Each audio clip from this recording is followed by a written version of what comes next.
బట్టలనే విండేద్దాం.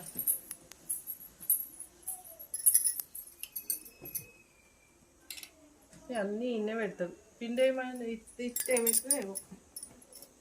పైసలు ఉంచిందా ఇలా ఎప్పుడు ఉండే పైసలు ఇలా పైసలు ఇవ్వంటాడు. ఉన్నాయి ఇప్పుడు ఆట ఆడిద్దాం.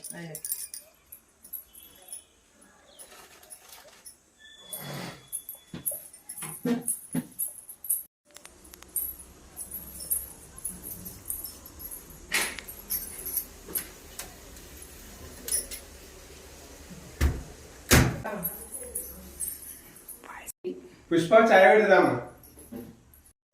వస్తున్నా బా. చాయ్ పెడతా కానీ 2000 తీయవా అబ్బా ప్లీజ్. పైసలు ఎక్కడేమో పైసలు లేవు. నేను ఈఎంఐలు కట్టినా, స్కూల్ ఫీజు కట్టినా, పాల బిల్లు కట్టినా, ఇంటి బిల్లు కట్టినా, పైసలు లేవు. నాకు ఈ మధ్యనే ఇయ్యవు నువ్వు అయితే. అరే పైసలు అంటే గుర్తుకొచ్చింది. పుష్ప ఇక్కడ పాయింట్ ఉన్నాయా? లేదు.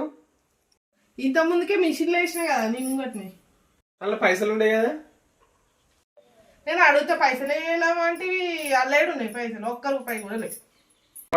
నా పాయింట్లోకి వెళ్ళి పైసలు తీసి నాకే షాక్ ఇస్తుంది. నీ సంగతి చెప్తా.